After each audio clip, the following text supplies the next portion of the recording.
Donc je vais prendre le flambeau. Et donc pendant cette heure-ci, on va parler d'Antarctique, on va parler de glace, on va parler de glaciers, d'écoulement de glace vers l'océan et l'interaction que peut avoir cette glace avec l'océan. Comme introduction, j'ai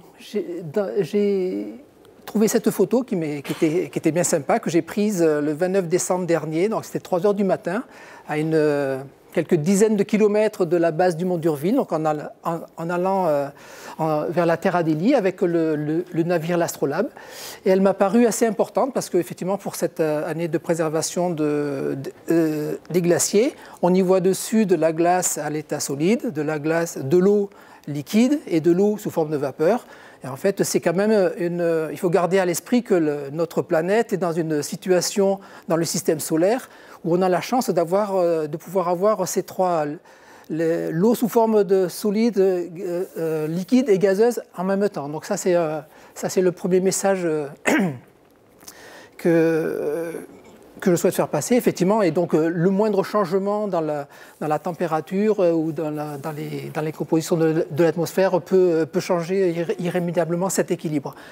Le deuxième point qui me semblait important dans cette photo, c'est qu'il y avait effectivement, sur la même photo, on voit des icebergs qui sont de la glace continentale, de l'eau douce qui a coulé à travers des glaciers. Donc ça, c'est la grosse masse de glace.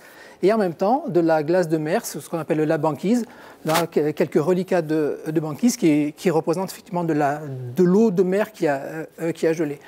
Dans ces cas-ci, la banquise fait de l'ordre du mètre d'épaisseur, tandis que les icebergs peuvent faire 50 mètres, 100 mètres, plusieurs centaines de mètres d'épaisseur. Donc là, on a les deux types de glace que l'on va rencontrer dans les zones côtières antarctiques. Donc on va parler d'Antarctique dans cet exposé. Et l'Antarctique, c'est un continent, donc c'est un continent solide à l'opposé du pôle Nord où on n'a qu'un océan. Donc là, on a un continent, une plaque lithosphérique avec une croûte continentale. Et ce continent, il est séparé de façon arbitraire en Antarctique de l'Est et en Antarctique de l'Ouest par une chaîne de montagnes, qui est la chaîne transantarctique, qui s'étend depuis la Terre de Feu ici, où se trouve l'Amérique du Sud, et elle traverse le continent antarctique.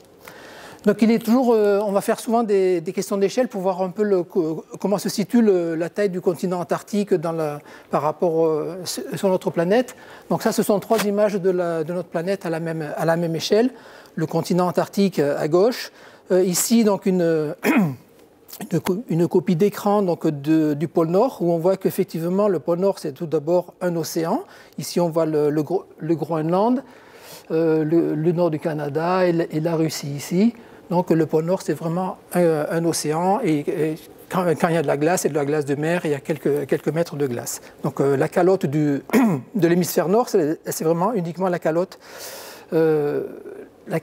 groenlandaise. Et à la même échelle, donc j'ai mis l'Europe effectivement pour montrer qu'effectivement l'Antarctique couvrirait une grande partie de l'Europe et ainsi que une bonne partie de l'Afrique du Nord. Donc c'est un continent assez immense. On va utiliser donc différentes méthodes en géophysique pour aller investiguer la structure cachée de ce continent. Donc les méthodes sont très nombreuses. Ça va commencer par l'utilisation des satellites pour faire de l'imagerie de la surface, pour faire des relevés altimétriques. Ça va être également toujours en l'air de faire des relevés par avion, par hélicoptère, que ce soit de la gravimétrie. Donc on va enregistrer le champ de gravité de la Terre pour essayer de comprendre les structures qui sont cachées sous la glace. Et on va avoir également des mesures que l'on va pouvoir faire sur la glace, en particulier la sismologie, que l'on va vous présenter dans cet exposé. Il y a ensuite de la gravimétrie, des forages qui sont schématisés par ces petites maisons, et ensuite également des méthodes électromagnétiques dans lesquelles on va envoyer des ondes électromagnétiques à travers la glace pour essayer de l'ausculter.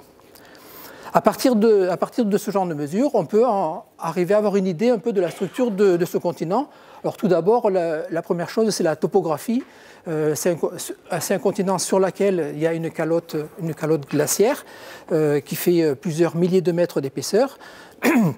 Et donc la topographie est assez élevée, donc ça ce sont deux cartes, c'est la même chose avec des couleurs différentes, où l'on voit effectivement, ici on a des couleurs rouges qui indiquent effectivement on a des altitudes de 3 à 4 000 mètres au-dessus du niveau de la mer.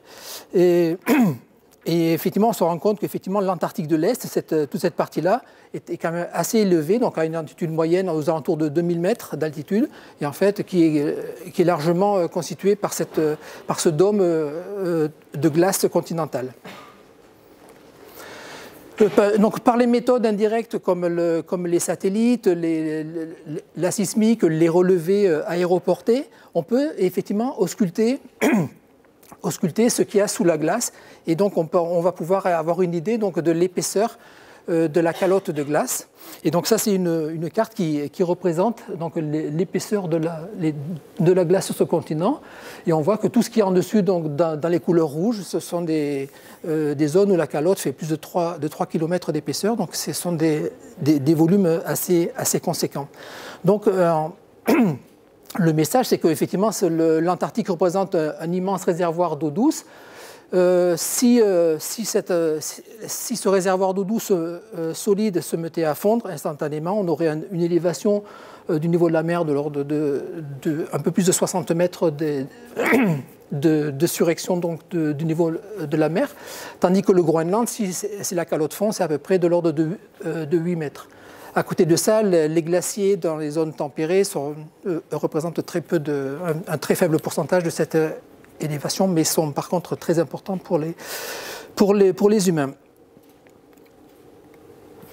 Donc l'Antarctique est caractérisé par un climat assez sec. En fait, on voit que sur la carte de gauche sont représentées donc, les précipitations, et toute la zone interne en violet et en bleu, ce sont des précipitations inférieures à 10 cm d'équivalent d'eau de pluie. Donc c'est vraiment un grand désert en fait. Et il y a très peu de précipitations, mais ces précipitations restent et alimentent la calotte glaciaire sur de très longues périodes. Et à droite sont représentées effectivement donc, les températures moyennes donc, de la calotte. Les bleus, c'est aux alentours, le bleu foncé ici, c'est en dessous de moins 50, moins 60 degrés. Et sur les pourtours, on voit bien que sur les pourtours du continent, on a des températures un peu plus modérées. Donc ici, dans la zone qui va nous intéresser, ici en Terre Adélie, on a des valeurs moyennes entre moins 10 et moins 20 degrés. Lorsque l'on a une idée effectivement donc de la topographie de surface de la calotte et de l'épaisseur de la glace, on peut effectivement aussi avoir une idée donc de ce qui se passe sous la calotte, et en particulier tous les reliefs rocheux qui existent sous la calotte. Donc ça c'est une carte effectivement de ce que représenterait cette topographie sans la calotte si on arrivait à enlever cette glace instantanément. On remarque effectivement donc toutes les teintes bleues bleu clair sont effectivement donc des profondeurs qui sont sous le niveau de la mer. Donc on remarque d'une part qu'il y a une grande partie donc, du continent dont le socle rocheux est sous le niveau de la mer. Ça c'est dû en particulier au fait qu'il y a du poids lié à la calotte glaciaire qui enfonce toute la croûte et la lithosphère un peu comme un radeau dans le manteau. Donc si effectivement on avait une fusion, une disparition progressive de la calotte, on aurait aussi un réajustement, ce qu'on appelle un réajustement isostatique, qui fait que toute la croûte remonterait progressivement au fur et à mesure donc, de la fusion de la calotte. Donc dans la zone qui nous intéresse, donc ici, donc nous, en Terre Adélie, ici on a un grand bassin derrière où on a effectivement toute une zone qui est sous le niveau de la mer, c'est-à-dire que la calotte est elle-même, la base de la calotte est largement à 1000 mètres ou 1500 mètres sous le niveau de la mer. Donc ça c'est un fait assez important dans l'hypothèse où effectivement s'il y a de l'eau chaude qui arrive à s'introduire, à s'immiscer à l'interface entre la glace et le socle rocheux, et peut avoir des facilités à progresser à l'intérieur du continent, et ainsi à déstabiliser la calotte en modifiant donc les propriétés basales de la glace, en la faisant fondre et en limitant donc la friction basale de la glace. Donc en noir et blanc, ce serait ce à quoi pourrait ressembler donc, les zones émergées de l'Antarctique en blanc par rapport aux zones immergées en cas de disparition de la calotte. Donc on aurait en fait un espèce d'archipel assez formé d'une multitude d'îles dans cette région. Donc l'Antarctique, c'est vraiment, si on fait une coupe à travers la calotte, ça pourrait ressembler à quelque chose comme ça, avec l'échelle verticale étant extrêmement étirée. Donc une calotte avec des épaisseurs dépassant souvent 3 voire 4000 mètres de glace sur le socle rocheux. Voilà un petit intermède, donc pour tester vos connaissances sur la géographie de l'Antarctique. Donc il y a quelques points de couleur, et il y a un certain nombre de points qui sont listés. Et juste pour tester, savoir où se trouve par exemple le pôle sud géographique, est-ce que quelqu'un peut me donner la couleur du pôle sud géographique sur cette carte? N'hésitez pas.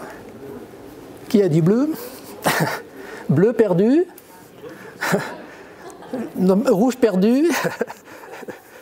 Jaune, voilà, jaune. C'est le pôle sud, c'est le jaune, celui-là. Hein, voilà.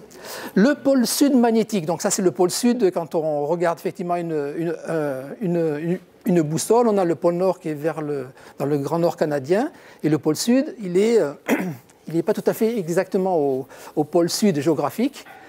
Donc est-ce que vous avez une idée sur la localisation de ce pôle sud magnétique?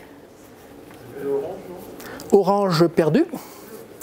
Oui, c'est le bleu. Lequel bleu? Clair. Parce qu'il y a un bleu clair et un bleu foncé. Clair. Oui, c'est le bleu clair, effectivement. Donc le pôle sud magnétique est effectivement au large donc, de la Terre Adélie. Il se déplace régulièrement, donc je ne sais pas de quand date cette carte, mais bon, on a une approximation. Ce qui veut dire que quand on est en Terre Adélie, c'est compliqué d'utiliser la boussole parce qu'en fait le pôle nord et le pôle sud sont un peu mixés, quoi. Donc là c'est un mauvais endroit pour faire ça. Le volcan Erebus, est-ce que quelqu'un sait? Non, perdu. Qui a dit rouge? Oui, bravo Frédéric. Donc c'est ici le volcan Erebus sur l'île de Ross. Ensuite le point culminant du continent, le mont Vinson, 4897 mètres.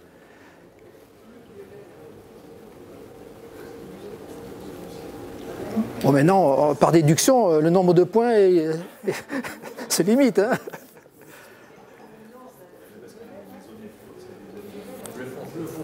Non. Non, bleu foncé, c'est juste une calotte. Là, il n'y a pas de montagne. Là. Donc, c'est le vert. Le point le plus inaccessible de l'Antarctique. Alors, ça, je ne sais pas comment c'est calculé, mais si c'est le plus compliqué, le plus éloigné des côtes, etc. Donc, c'est le bleu foncé. Et ensuite, il y a 2 bases scientifiques polaires françaises. Il y a la base du Mont d'Urville et la base de Concordia, qui est la base franco-italienne. Donc du Mont d'Urville, c'est le violet, voilà, c'est ça. C'est le violet, elle est sur la côte, en Terre Adélie. Et la base de Concordia est 1000 km au sud, dans le continent. Bon. Moyen quand même. Hein. Alors, on a vu qu'effectivement, il y a une calotte posée sur un continent, mais cette calotte n'est pas figée, donc elle est soumise à un mouvement. Donc là, normalement, si tout va bien, on peut... Ah oui, s'il y a du réseau... Ah, il n'y a pas de Wi-Fi ici. On va faire le téléphone.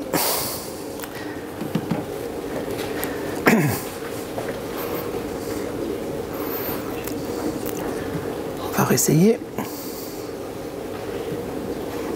Bon.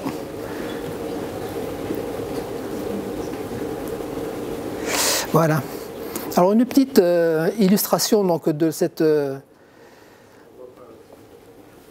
Ah.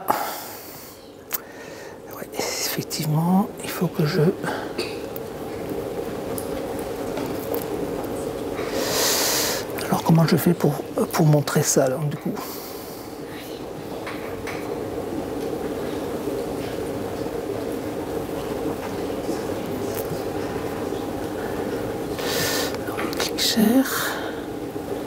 Voilà, c'est mieux là, voilà. Donc là, on a l'Antarctique et donc les flux de glace qui ont été calculés en fonction donc de la topographie, de la topographie du socle, la topographie de surface de la calotte, et on peut calculer et ensuite faire des mesures également par satellite de ce flux de matière. Donc en fait, on se rend compte que cette calotte, c'est quelque chose d'assez vivant, qui se déplace assez doucement, bien sûr. Donc là, les couleurs sont de l'ordre du mètre par an dans les zones oranges, et jusqu'à de l'ordre de 500 mètres par an dans les zones violettes. Donc on a effectivement comme des grands fleuves qui s'écoulent et ils ont tous le point commun qui s'écoulent vers l'extérieur du continent, vers l'océan. Donc ça c'est un fait assez important, que cette glace n'est pas figée sur le continent, mais s'écoule vers l'océan. Je reviens vers mon deck, comme ça.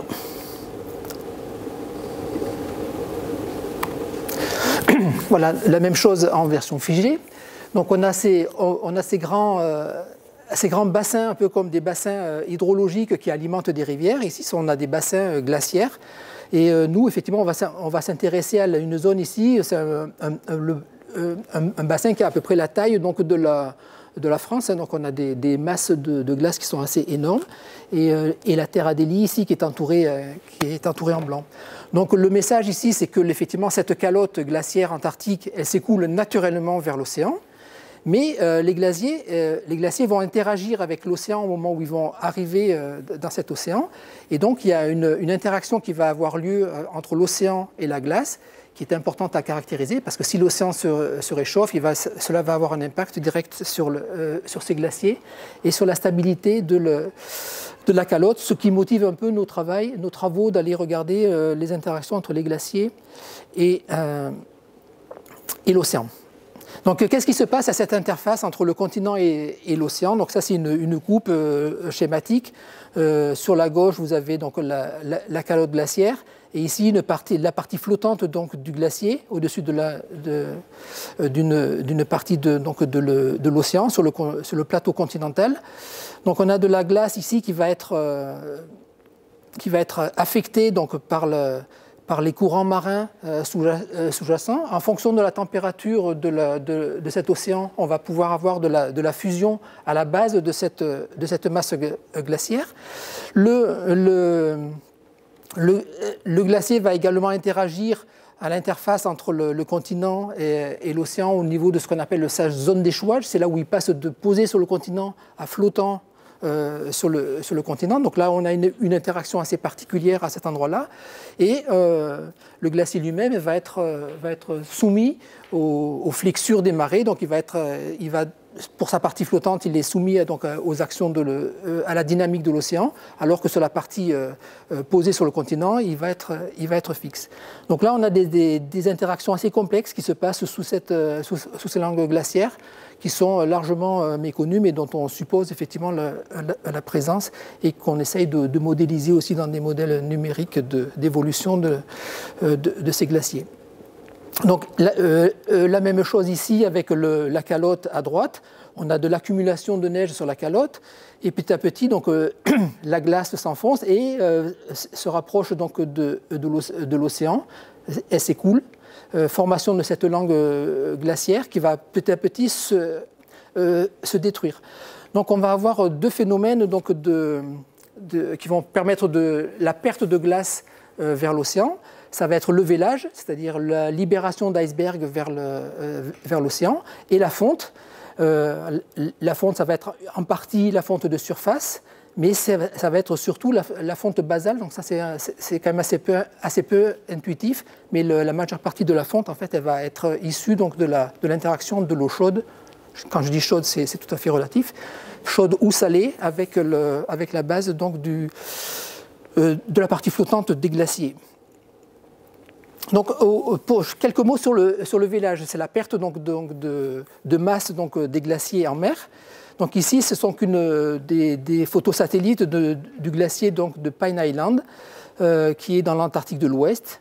Et ici, vous avez l'échelle, donc 10 km ici. Donc ici, on a un glacier qui fait à peu près une quarantaine de kilomètres de large. Donc, ce sont vraiment des gros objets.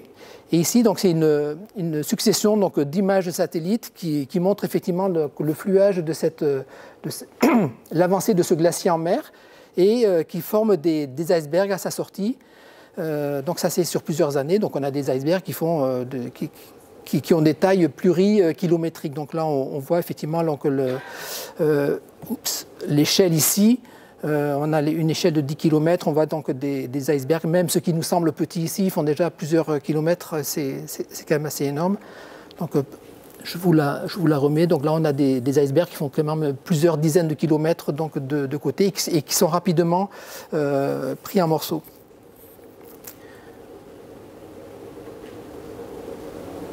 Un autre exemple de vélage du glacier, ça a été un glacier qui a été proche de la Terre Adélie, c'est le glacier Mertz qui a eu lieu en février 2010.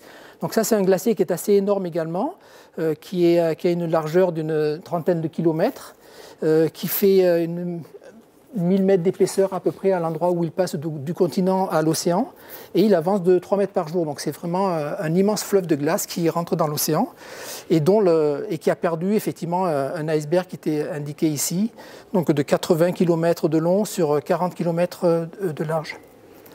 Donc, pour vous illustrer un peu la taille de l'objet, là j'ai contouré en vert le contour de la côte et en rouge la partie flottante de ce glacier que j'ai reporté à la même échelle sur Google Earth ici, sur notre région. Et on voit qu'effectivement, le glacier Mertz, bon voilà, vu de satellite, ça a l'air grand, mais quand on le reporte ça couvre l'ensemble du Vercors, Bosch, Beldot, tout ça, quoi. Donc c'est un gros bébé, quoi. Et voilà, donc en 2009, j'avais fait une expérience de sismologie dans ce coin-là. Et donc ça, c'est une photo vue d'hélicoptère de cette langue de glace qui part vers le nord-est. Donc ça ressemble à ça. Donc là, on a des falaises de glace qui font à peu près une cinquantaine de mètres d'épaisseur. Donc il faut imaginer qu'il y en a à peu près 450 ou 500 mètres sous l'eau équivalentes. Et donc c'est des falaises, on se croirait un peu à Etretat, des falaises blanches qui sur des dizaines, voire des centaines de kilomètres quand on longe cette langue flottante. Donc en 2010, 2009 et 2010, cette langue flottante que l'on voit ici sur une image satellite, elle était déjà très largement fracturée, donc le vélage était vraiment extrêmement mûr. Et donc il y a eu l'impact d'un iceberg, celui-là, qui est arrivé ici, qui a un petit nom qui s'appelle le B9B. Alors là, il y a eu une partie de cet impact-là, deuxièmement aussi une modification des courants marins qui fait que la langue-là qui était en équilibre s'est décoincée. Et donc en février, donc ça c'était le 10 février, le 16 février, donc là la cassure a joué en rotation, et l'iceberg s'est détaché puis est parti à la dérive, donc le 22 février 2010, le 26 février, le 1er mars, le 4 mars, etc. Il est parti ensuite dans l'océan. Donc ça, c'est un petit récapitulatif de ce qui s'est passé pour ce vélage qui est assez spectaculaire. Donc l'impact le B9B, cet iceberg-là, il faisait 90 sur 35 km de superficie. Et il a donné naissance à cet iceberg qui s'appelle le C28, qui fait donc 40 sur 80 km. Et donc qui a un volume si on calcule bien, ça fait 1600 km3. Et donc pour m'amuser, effectivement, je regardais la consommation annuelle d'eau douce de Paris, c'est 171 millions de mètres cubes par an. Et bien cet iceberg, il pourrait donner de l'eau douce pour 9000 ans pour la totalité de la ville de Paris.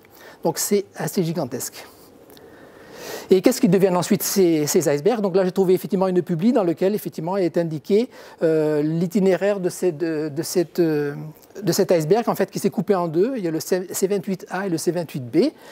Et donc il est parti d'ici, le glacier Mers, il est parti autour de l'Antarctique. Et en 2016, c'est-à-dire 6 ans après, il avait fait un demi-tour de l'Antarctique en suivant la côte, tandis que l'autre morceau s'est perdu après dans l'océan. Donc ça, c'est pour l'aspect perte de glace par les vélages.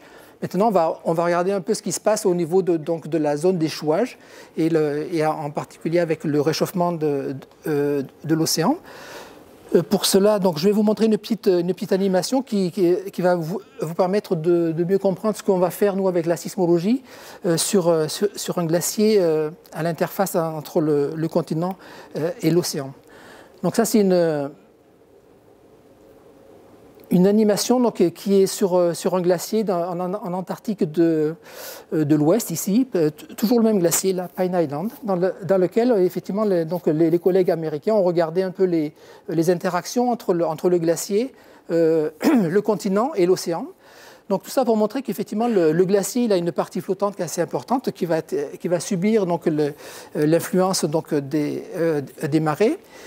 Et ces marées, en fait, ces mouvements relatifs entre la glace stable et la glace posée peuvent être mesurés par des images radar donc de satellites, et qui va délimiter un peu ces franges multicolores, qui va indiquer la zone où se fait cette flexure entre la glace stable et la glace qui se déforme. Donc en accumulant donc, les images satellites au fil des ans, on peut voir où se situe cette zone de flexure et si elle se déplace avec le temps. Donc en particulier, s'il y a des courants chauds qui passent sous la zone flottante du glacier, il va avoir tendance à l'amincir, et cette zone d'échouage, ici ce qui est indiqué, ce grounding line, donc c'est la transition entre le continent et l'océan, elle va reculer en fait vers le continent, et l'eau va pénétrer à l'interface entre la glace et la roche. Donc ça c'est quelque chose qu'on peut suivre depuis l'espace, le déplacement de cette zone d'échouage depuis l'océan vers le continent. Donc ça, c'est l'évolution sur une dizaine d'années de cette zone d'échouage, avec les différentes images satellites qui permettent donc de voir cette évolution de la zone d'échouage avec le temps. Et donc dans cette étude, effectivement, ils ont montré qu'effectivement, elle avait reculé d'une quarantaine de kilomètres en une ou deux décennies, quoi. Voilà, tout ça pour voir, effectivement. Donc là, à partir du moment où le glacier il passe donc d'un endroit où il était posé sur le continent ou à un endroit où il est flottant, il n'a plus du tout le même comportement.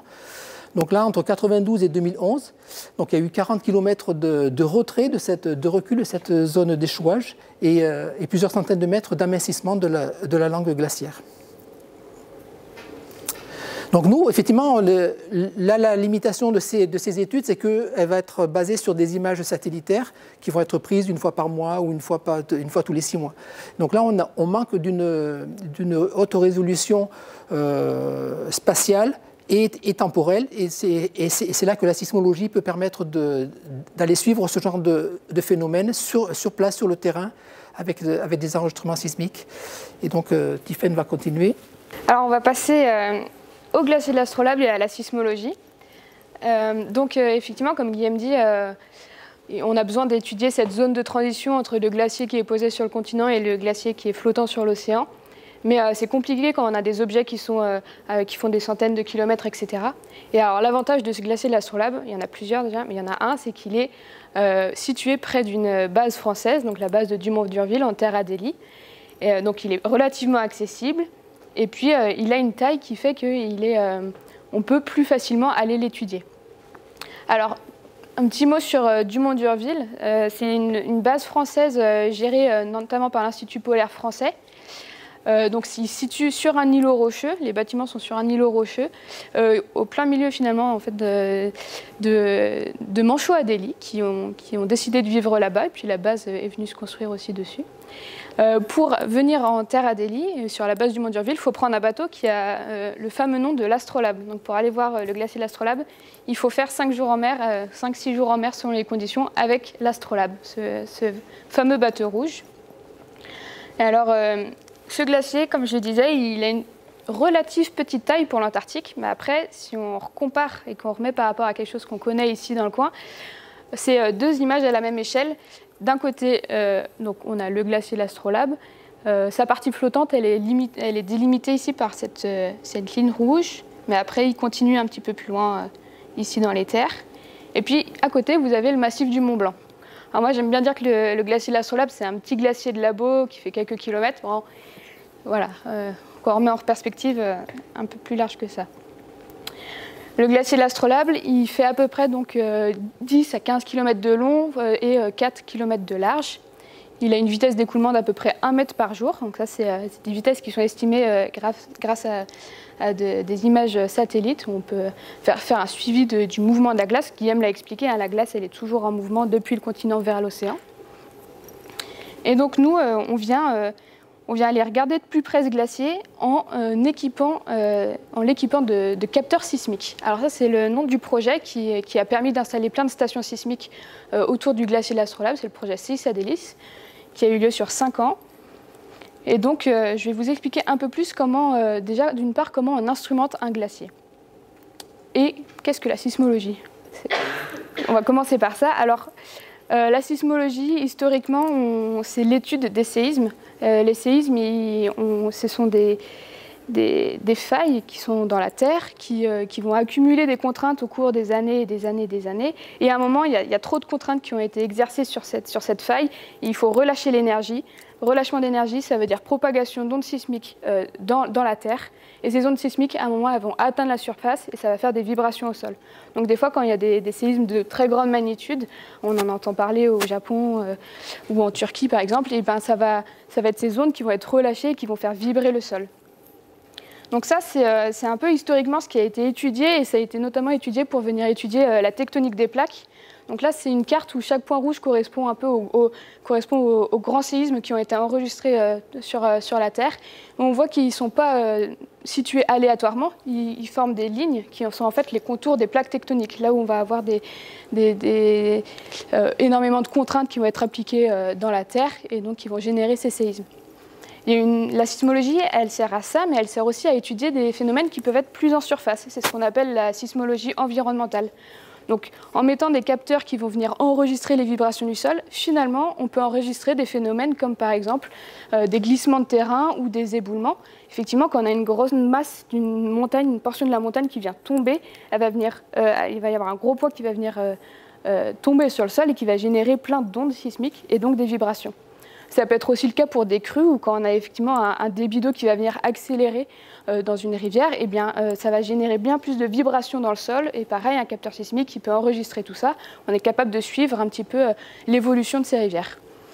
C'est aussi utiliser la sismologie pour la surveillance des éruptions volcaniques. Alors en 2024, par exemple, on a beaucoup entendu parler de séismes en Islande. Il y avait énormément de petits séismes qui avaient lieu. Et ça, les scientifiques ils sont capables de voir, enfin, en tout cas, de voir que si on a une augmentation du nombre de séismes, en fait, c'est finalement le volume de lave dans la chambre magmatique qui augmente, et ils peuvent suivre un petit peu et prédire quand est-ce que finalement il y aura une éruption volcanique, ou en tout cas essayer de prédire au mieux la temporalité.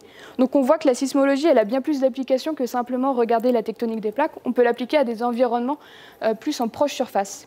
Et c'est aussi ce qu'on fait finalement sur nos glaciers. On vient mettre des capteurs sismiques pour venir enregistrer les vibrations de la glace. Alors, ces vibrations, d'où elles viennent, là je prends le cas d'un glacier qui est en interaction avec l'océan, mais ces vibrations elles peuvent venir de différentes interfaces. Le glacier, donc, il est initialement posé sur le socle rocheux, donc on va avoir une interface entre la glace et la roche. Un glissement entre quelque chose qui ne bouge pas, le socle rocheux, il est stable, et puis la glace, elle vient glisser dessus. Forcément, on a des frottements qui vont générer des vibrations. On a aussi la glace du glacier qui bouge, lui, de 1 mètre par jour. Il est entouré aussi de glace stable qui, elle, ne bougera pas sur les bords. Pareil, deux glaces qui ne vont pas à la même vitesse, ça va générer des frottements et donc des ondes sismiques. Ensuite, troisième interface de contact entre la glace, ça va être entre la glace et l'océan. Guillaume il a parlé du vélage, c'est quand il y a des gros icebergs qui vont venir se former au niveau du front du glacier. Ici, le vélage, et bien tout ça, c'est des grosses masses de glace qui partent, ça génère des vibrations qui vont être captées par les capteurs sismiques. Ça peut être aussi la glace de mer qui va venir s'entrechoquer, les icebergs qui vont venir s'entrechoquer, et on peut même capter parfois le bruit des baleines. Et donc si on regarde tout ce que je viens de vous citer, et ben chaque type d'événement, chaque type de vibration générée par le glacier va avoir un signal particulier dans les enregistrements sismiques. Alors par exemple ici, il y a le terme icequake, ça veut dire tremblement de glace. Ça, c'est quelque chose qui peut être généré par les crevasses sur le glacier qui vont s'ouvrir et qui génèrent des vibrations. Ensuite, à la surface avec le socle rocheux, on va avoir des choses qui vont être un peu différentes. Là, on peut parler de glacial earthquakes, donc ça va être plutôt lié au glissement basal ou même aux rivières sous-glaciaires. Donc on a les baleines, comme j'ai pu mentionner, et puis on a tous ces grands trémors qui vont être liés finalement à l'interaction de la glace avec l'océan. Donc si on revient sur notre glacier l'Astrolabe, nous ce qu'on cherche c'est venir enregistrer toutes ces sources de vibrations, toute cette énergie sismique qui est générée par le glacier. Et pour ce faire, on met des stations sismiques. Alors une station sismique, il faut 3 éléments pour la constituer. Il faut déjà le capteur sismique, donc c'est celui qui va venir enregistrer concrètement les vibrations du sol. Après, il faut un système d'acquisition qui va venir récupérer tout ce qui est mesuré par le capteur, puis stocker les données sur une carte mémoire. Et puis, il faut une troisième chose, c'est une source d'énergie. Alors, on pourrait se dire, source d'énergie, parfait, on met des batteries et puis on n'en parle plus. Mais si on veut mettre des stations qui restent plus de temps que simplement, qui restent plusieurs années par exemple sur un glacier, il va falloir trouver une autre source d'énergie que des batteries, sinon ça ne tiendra pas dans le temps. Et donc ce qu'on utilise particulièrement en Antarctique, c'est l'énergie solaire. L'avantage, c'est qu'en été, en Antarctique, il n'y a pas de nuit. Donc on va avoir de l'énergie solaire un peu illimitée. L'inconvénient, c'est qu'en hiver, en Antarctique, il n'y a pas de jour. Donc on va manquer d'énergie solaire. Et c'est là qu'on va essayer de trouver un équilibre entre par exemple les panneaux solaires et les batteries qui peuvent se recharger, etc. Donc, quand on installe une station, il ne suffit pas de poser un capteur et de se dire « Allez, c'est parfait, ça enregistre la sismicité ».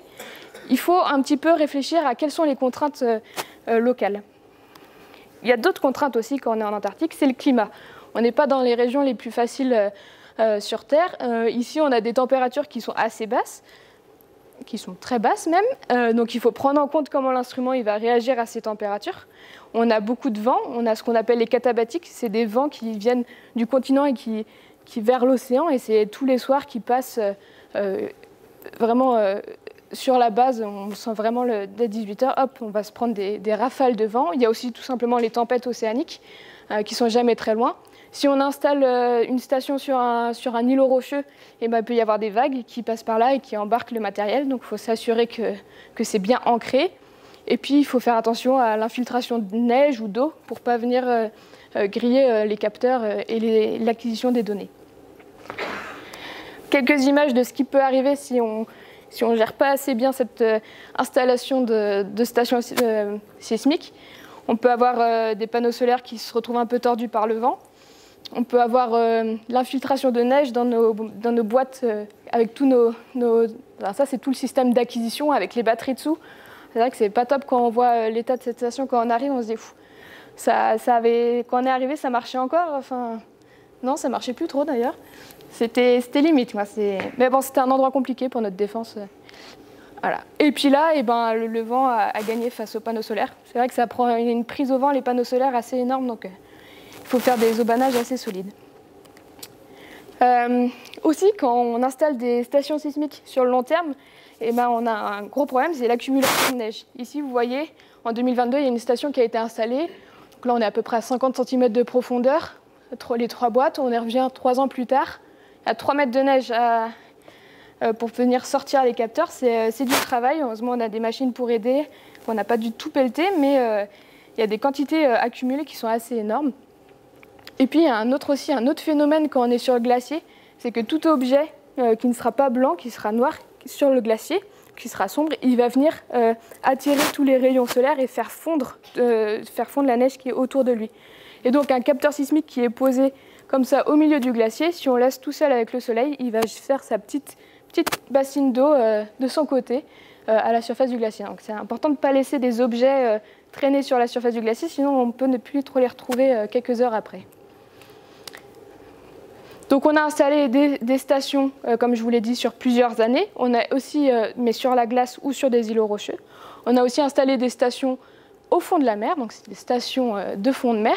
Donc là, vous voyez, c'est ces capteurs plutôt conséquents qu'on vient depuis un bateau laisser tomber.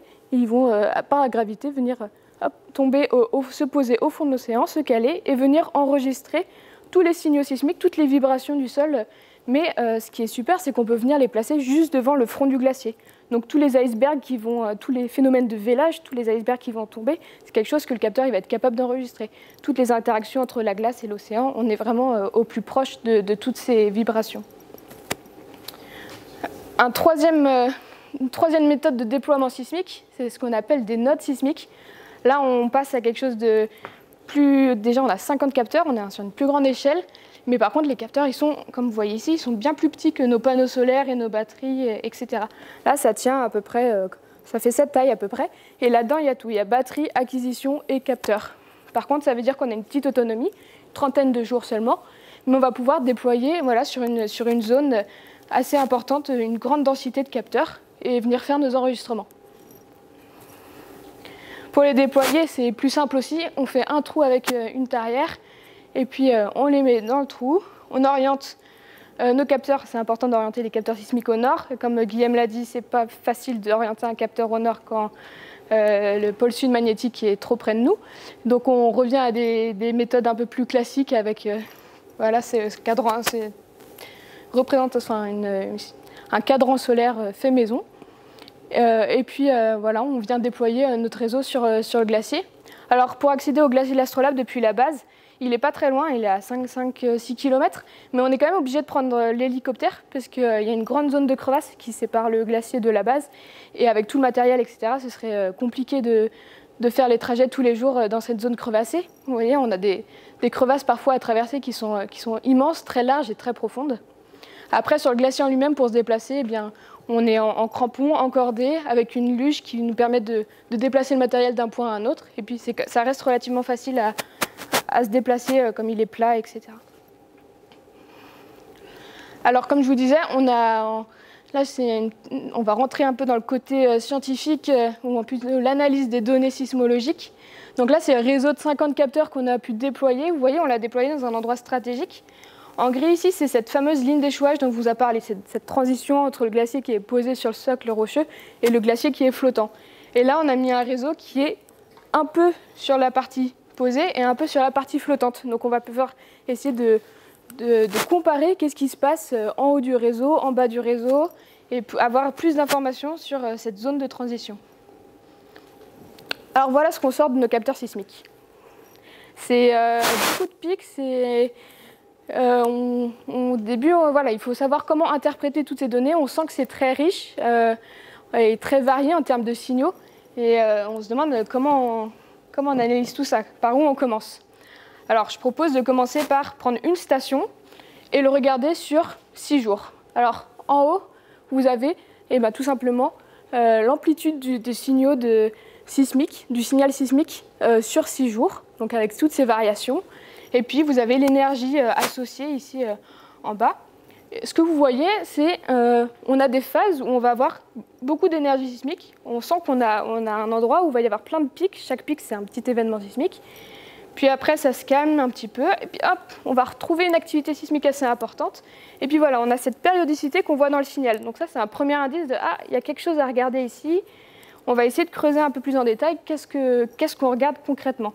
Alors, on va venir zoomer sur un paquet d'événements. Donc voilà, là, on a zoomé. Alors, on se rend compte qu'il y a énormément de pics ici. Chaque pic, c'est un événement. Et ce qu'on peut faire, c'est on peut utiliser un algorithme qui va venir pointer chaque événement. ça va être vraiment utile pour venir, voilà, dans ces zones un petit peu compliquées, on peut laisser l'algorithme vraiment décortiquer les données et venir nous dire, OK, ça c'est un événement, ça c'est un événement, ça c'est un événement. Et ce qu'on peut faire avec tout ça, c'est compter le nombre d'événements qu'il y a eu dans cette heure. Ici, par exemple, c'est 1 heure d'enregistrement. Il y a à peu près, ici, c'est sûrement autour de 400 événements qui ont été enregistrés. Et donc, comme ça, on peut à peu près quantifier l'activité sismique qui a été enregistrée à cette station pour cette heure-là. Et alors, ce qu'on fait, c'est qu'on applique cette méthode de compter chaque événement sismique pour des heures données sur toute notre tranche de temps. Donc là, c'est on a sur 5 jours, on va voir la variation du nombre d'événements par heure qui a été enregistré par notre capteur. Et alors, on retrouve un petit peu cette périodicité qu'on voyait quand je vous ai montré là, précédemment. On voyait des paquets de sismicité, après ça revenait de plat et après ça réaugmentait. Ici, c'est la même chose. On voit qu'on a une périodicité dans le nombre d'événements par heure. Alors, est-ce que quelqu'un a une petite idée avec quoi ça corrélerait, cette sismicité? Qu'est-ce qui pourrait être périodique comme ça? Là, on a à peu près un pic par jour. Et oui, c'est ça. Si je superpose l'amplitude de marée qui est mesurée à Dumont-d'Urville, eh ben, ça marche très très bien. Qu'est-ce que ça veut dire? Ça veut dire que la sismicité qu'on a enregistrée avec nos capteurs, c'est une sismicité qui répond à des contraintes qui sont imposées par les marées. Et donc ça veut dire qu'on regarde un phénomène qui est directement lié à l'interaction entre la glace et l'océan. Alors ici, c'est pareil, c'est l'amplitude de marée, mais cette fois sur 3 mois. Alors, vous voyez, la marée, elle fait un pic par jour, mais elle va aussi avoir une autre variation, c'est tous les 14 jours. La marée, il y a plein de cycles différents. Hein. Si on va en Bretagne, on va avoir aussi des cycles tous les 6 heures, tous les 12 heures, etc., toutes les 24 heures, et puis aussi tous les 14 jours et tous les mois. Donc là, c'est le cas, on voit qu'on a une variation de l'amplitude de marée aussi tous les 14 jours. Et puis ce qu'on s'est amusé à faire, c'est prendre des données de sismicité qui ont été enregistrées pendant cette période, et on voit que la sismicité, même sur plusieurs mois, elle va aussi venir répondre très bien à la marée. Et on va avoir voilà, ces paquets. Ici, on va avoir des grands pics de marée, des grands pics de sismicité. Et puis, quand on passe à des amplitudes de marée plus faibles, hop, la tout devient plus silencieux. On a beaucoup moins d'activité sismique. Et donc ça, c'est directement lié, voilà, à ce que je vous disais, à cette zone. Là, on a des capteurs qui sont sur la zone d'échouage. Donc on a une vue à haute résolution de ce qui se passe à cette interface entre l'océan et la glace dans cette zone critique. Alors, je reviens sur notre réseau de 50 capteurs. Comme je vous avais dit, ce qui est puissant ici, c'est qu'on est vraiment à haute résolution spatiale. On arrive à couvrir toute cette zone avec plein de capteurs, et on peut aussi avoir une haute résolution temporelle, c'est-à-dire qu'on va pouvoir enregistrer en continu pendant des jours consécutifs, et ça c'est assez puissant. C'est pas quelque chose qu'on peut facilement faire avec des données par exemple satellitaires, où on va avoir des passages des satellites tous les quelques jours ou toutes les quelques semaines. Ici là, on va pouvoir vraiment suivre en continu ce qui se passe. Et alors là, je vous invite à regarder la couleur de chaque ligne. Vous voyez, à droite, on va avoir des lignes qui vont être violettes, et puis après, ça va tirer vers le bleu, le vert, puis le jaune. Et on s'est amusé à regarder, est-ce que si on compare chaque ligne, on va voir une variation ou une différence dans cette périodicité de la marée qu'on retrouvait dans la sismicité. Alors voilà ce que ça donne si on compare comment évolue la sismicité en fonction de la ligne qu'on prend. Alors ce qu'on voit, c'est qu'on va avoir les lignes en violet, c'était celles qui étaient les plus à droite.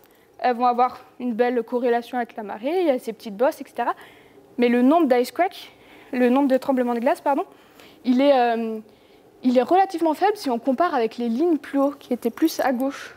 Et en fait, on se rend compte que spatialement, sur notre réseau, ici, on voit déjà une différence si on se situe plutôt ici ou plutôt ici par rapport à la réponse que la glace aura à la marée. Donc, ça montre que vraiment, on peut être très précis en regardant la déformation de la glace, on peut être très précis sur l'impact de la marée sur cette glace.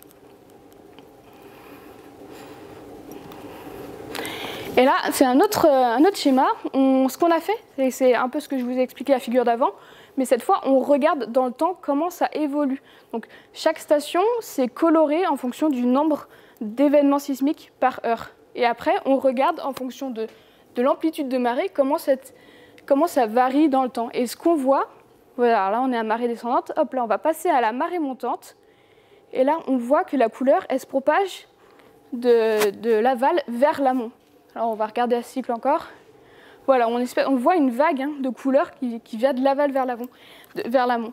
Et en fait ça, finalement c'est comme si on regardait la marée qui vient progressivement s'infiltrer sous la plateforme de glace, qui vient pousser tranquillement le volume d'eau sous la glace et ça se reflète dans la déformation de la glace. Donc en conclusion, la sismologie, alors là je vous ai fait un petit cours accéléré de mon doctorat, mais ce qu'on a pu voir, c'est que finalement la sismologie, elle nous offre la possibilité de voir où est-ce que la déformation de la glace elle se produit, et la déformation notamment de la glace liée aux marées. Et en ayant notamment une haute résolution au niveau de cette ligne d'échouage, cette zone de transition qui est assez clé dans la compréhension de la stabilité de la calotte. Et puis on arrive à cartographier comment cette zone d'échouage, comment elle bouge avec la marée, là, comme on a vu à la figure précédente, comment ça bouge dans le temps. Et puis voilà, ce sont des informations qui sont vraiment importantes parce qu'on arrive à descendre à des résolutions temporelles assez fines et ça va vraiment compléter d'autres données scientifiques qui n'étaient pas forcément aussi fines temporellement. Alors pourquoi c'est important tout ce travail? On va essayer de remettre un peu de perspective et comprendre quel est l'enjeu de toute cette recherche scientifique. La sismologie, c'est qu'un petit pan de tout ce qui est fait en Antarctique. Il y a plein de disciplines différentes qui collaborent pour essayer de mieux comprendre la dynamique des glaciers. Alors à la fois la dynamique dans le passé, parce que c'est important de savoir dans quel état était le continent il y a plusieurs décennies, il y a plusieurs millénaires, pour comprendre comment s'est passé de l'état que c'était il y a plusieurs millénaires à l'état que c'est actuellement. Ça, c'est essentiel de savoir comment ça évoluait avant pour comprendre comment ça va évoluer dans le futur. Comprendre aussi comment les glaciers ils bougent aujourd'hui, comment ils évoluent, quelle est la dynamique avec les marées, c'est aussi mieux comprendre comment ça pourrait changer dans le futur. En fait, finalement, tout ça, c'est parce que les calottes, que ce soit Antarctique ou Groenland, elles sont menacées face au réchauffement climatique. Et si on essaye de comprendre ce qui s'est passé avant, ce qui se passe maintenant, on peut essayer de mieux prédire ce que ces calottes qui sont menacées, vers quelle direction elles vont évoluer. Et pour ça, il faut créer des modèles qui seront pertinents que si on arrive à créer déjà une bonne base de données initiale. Ici, on a une carte, par exemple, de la perte de masse qu'il y a eu entre 2003 et 2019 sur les deux calottes, Antarctique et Groenland. Alors, vous voyez, les zones en rouge, ça veut dire qu'on a perdu de la masse. C'est notamment important en Antarctique de l'Ouest. C'est une des régions qui perd beaucoup de masse, contrairement à l'Antarctique de l'Est, qui ne perd pas trop de masse, seulement à quelques petits points ici.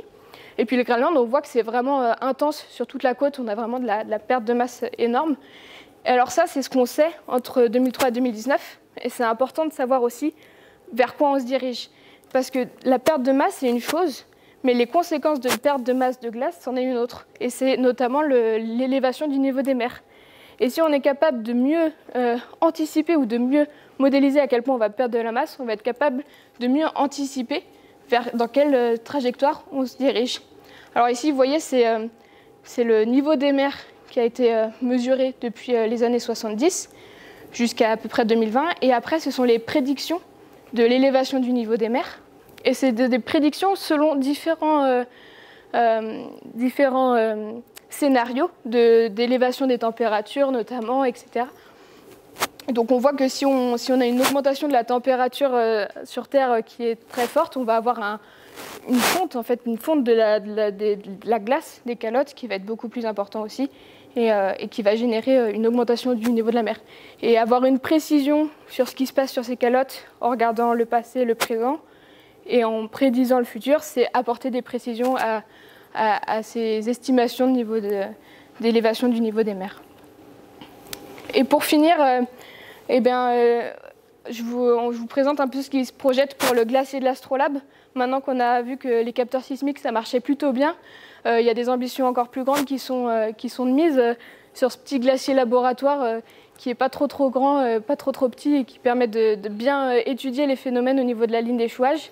Ici, dans ce projet, le but c'est de mélanger plein de disciplines scientifiques différentes. On a de l'océanographie, mais aussi de la géophysique, de l'imagerie satellite, pour venir mieux comprendre et mieux étudier la cavité qui se trouve entre la cavité sous le glacier. Donc pour ça, il va y avoir une série de différents capteurs qui va être installés pour regarder la salinité de l'eau, la température de l'eau, mais aussi il va y avoir un forage qui va être fait à travers la langue du glacier pour pouvoir y faire passer un petit rove. Donc ça va être un petit robot sous-marin qui va être capable de cartographier la cavité sous l'astrolabe, et ça va nous apporter des informations qui sont vraiment cruciales pour mieux comprendre justement cette interaction entre l'océan et la glace et le socle rocheux. Et donc voilà, c'est un projet qui est encore en cours de financement, disons. On verra si il arrivera à être mis, en tout cas à se faire dans les prochaines années. Donc affaire à suivre. Merci.